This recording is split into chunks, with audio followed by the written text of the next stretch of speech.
Queridos irmãos, queridas irmãs, então esse vídeo é número 111, catalepsia, ressurreição, catalepsia, ressurreições.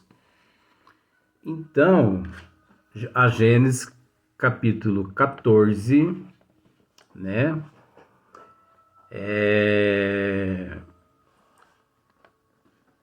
Só que nós estamos no Evangelho, lendo uma mensagem no Evangelho segundo o Espiritismo, ressurreição e reencarnação. Para quê? Ressurreição e reencarnação, capítulo 4. É bom você ter o Evangelho agora, acompanhar, sabe por quê? Porque esse tema, catalepsia, ressurreição, letargia, epilepsia, né? Porque epilepsia não tem nada a ver com, vamos dizer assim, os quadros, né? São totalmente diferentes. A catalepsia é uma coisa, a letargia é outra, e a epilepsia é outra. Mas nós temos que entender que os princípios são os mesmos. Você entendeu? Os princípios dessas três anomalias, eu vou tratar isso como anomalia. O princípio dessas três anomalias são os mesmos. Só que nós vamos conseguir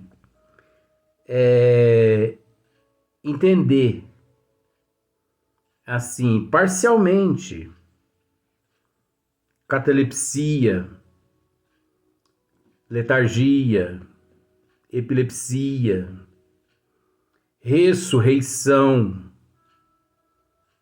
e por que não também reencarnação, lei de causa e efeito, ação e reação, provas e expiações, obsessão. Olha só para você ver esse tema aqui, como ele encontra-se repleto de material.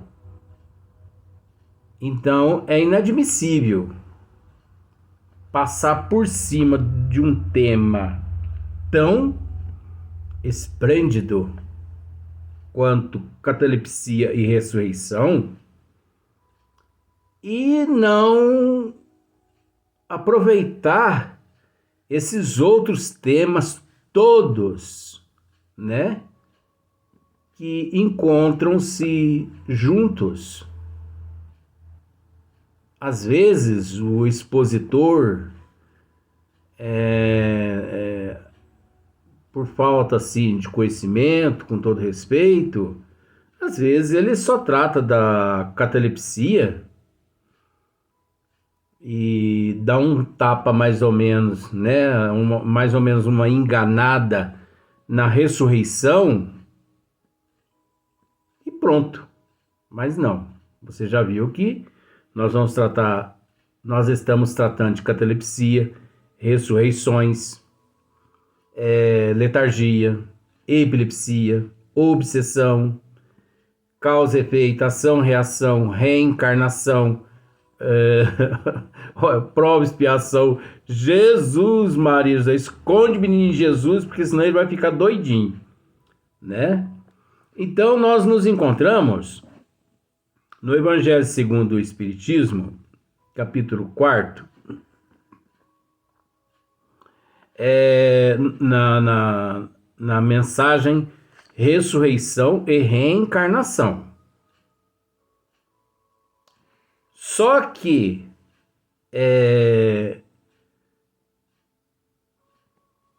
eu vou deixar para esclarecer a respeito de ressurreições e principalmente a ressurreição de nosso Senhor Jesus Cristo bem lá para frente. Porque nós temos muita coisa que tratar aqui no Evangelho segundo o Espiritismo para depois, fechar o tema com ressurreição.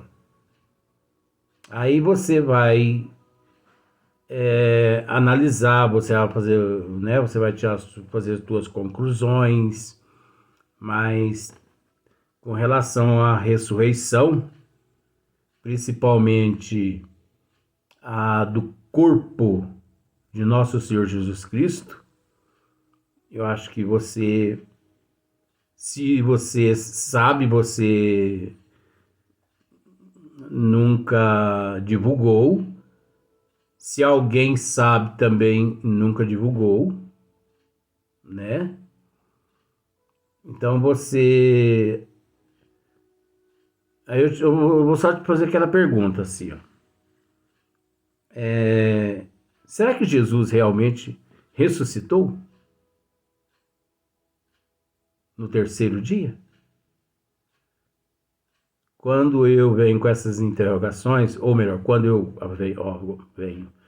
apareço, com essas interrogações, porque tem alguma coisa aí por trás, tem algum mistério, vamos dizer assim, né?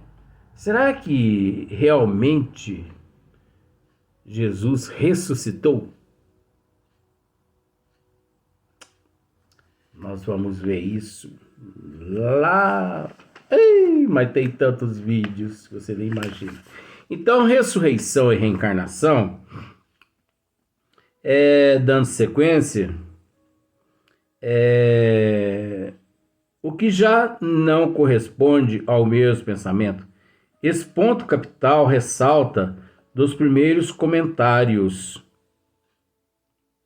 a que os evangelhos deram lugar, como se comprovará um dia, sem equívoco possível. Então, nós aqui nos encontramos no Evangelho segundo o Espiritismo, capítulo 4, ressurreição e reencarnação. E é engraçado que tem muitas pessoas, tem muitos espíritas que detestam esse capítulo, principalmente esse tema. Tem muitas pessoas que eu já tive a oportunidade de conversar com muitos espíritas e eles sempre assim, a mesma opinião. É engraçado, eu não entendo aquela mensagem, sabe? A gente tem que respeitar, né? Aí na questão de número 8, no Evangelho, continua-se assim. Para se apanhar o verdadeiro sentido dessas palavras, cumpre também se atente na significação do termo água, que ali não fora empregado na acepção que lhe é própria. Água. Muito imperfeitos eram os conhecimentos antigos sobre as ciências físicas. Então, nós já tratamos disso aqui em outros vídeos. Desculpe. Muito imperfeitos eram os conhecimentos dos antigos sobre as ciências físicas. Por que muito imperfeito eram os conhecimentos antigos sobre as ciências físicas? Justamente por culpa dos sistemas,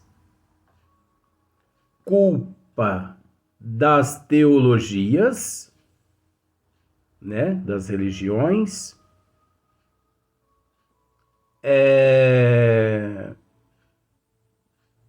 o catolicismo, desde quando começou o seu império, ele dominou tudo,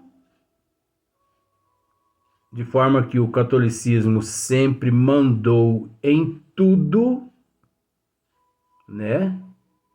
Mesmo existindo naquela época o budismo, o islamismo, né? E muitas outras religiões. Mas o catolicismo, ele impôs. Ele, enfim, então não preciso usar outro termo, né? Ele impôs. Então, por isso que as ciências, naquela época, as ciências físicas, elas não tinham conhecimento. Porque o catolicismo, as religiões, os sistemas, né, as teologias, não permitiam que as ciências avançassem, pois eles criam naquilo e pronto. Eles que mandavam. Então, olha só para você ver. Muito imperfeitos eram os conhecimentos antigos sobre as ciências físicas. Eles acreditavam que a Terra saíra das águas e, por isso, consideravam a água como elemento gerador absoluto. Assim é que na Gênese se lê: o Espírito de Deus era levado sobre as águas, flutuava sobre as águas, que o firmamento seja feito no meio das águas, que as águas que estão debaixo do céu se reúnam em um só lugar, e que apareça o elemento árido, que as águas produzam animais vivos que nadem na água e pássaros que voem sobre a terra e sob o firmamento. Então, olha só para você ver. Eles acreditavam nisso. Por que que na época os seres acreditavam nisso? Porque as doutrinas, as religiões, os sistemas, né, as teologias, o catolicismo, ditava isso. É assim e pronto. Ninguém mais tem o direito de opinar. O que eles ditavam prevalecia. Como se eles realizassem uma lavagem cerebral nas pessoas. E você tinha que aceitar. Porque se você não aceitasse, você era, usando aquele termo, se você não aceitasse, você era excomungado. você era tido como um hereges, né? Um, um transgressor das leis. Você tinha que respeitar essas leis. Então, a própria ciência, né, naquela época, ela vivia com as mãos atadas. As ciências naquela época não podiam fazer muita coisa. Só depois que as ciências se libertaram de todos esses sistemas e doutrinas e tudo mais, é que elas conseguiram desbravar. Mas antes, todas submissas, todas presas. Hoje ainda existe algumas ciências submissas a alguns sistemas, que eu quero dizer. Submissa a alguns sistemas, sistemas governamentais. Sistemas governamentais, não religiosos, tá? Então, segundo essa crença daquela época, a água se tornara o símbolo da natureza material, como o espírito era o da natureza inteligente. Estas palavras, se o homem não renasce da água, e do espírito, ou em água e em espírito, significam, pois, se o homem não renasce com seu corpo e sua alma, é nesse sentido que, a princípio, as compreenderam. É nesse sentido que as compreenderam, né? Mas não é a realidade. Tal interpretação se justifica, aliás, por estas outras palavras: o que é nascido da carne é carne, e o que é nascido do espírito é espírito. Jesus estabelece aí uma distinção positiva entre o espírito e o corpo. O que é nascido da carne é carne. Indica claramente que só o corpo procede do corpo e que o espírito independe deste. É lógico.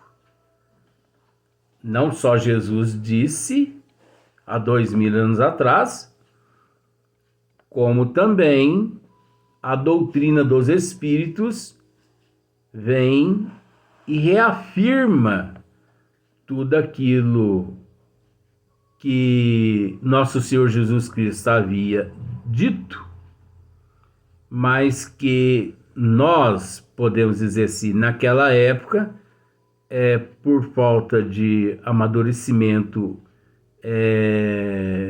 moral, né, intelectual, falta de evolução, não compreendemos aquilo que o Cristo naquela época, né, havia transmitido.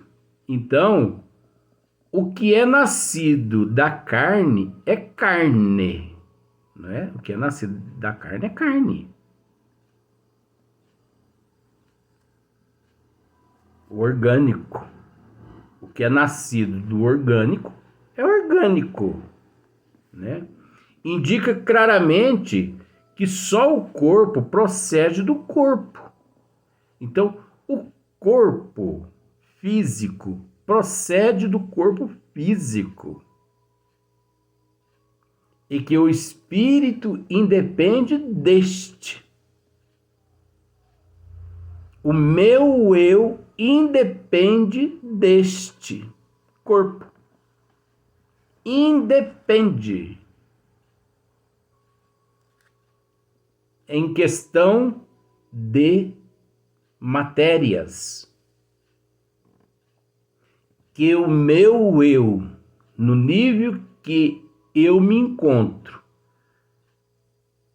que eu necessito, espírito, necessito desse corpo para minha evolução, isso é óbvio, mas o sentido é outro. O que é nascido da carne é carne. E o que é espírito, né? E que o espírito independe deste.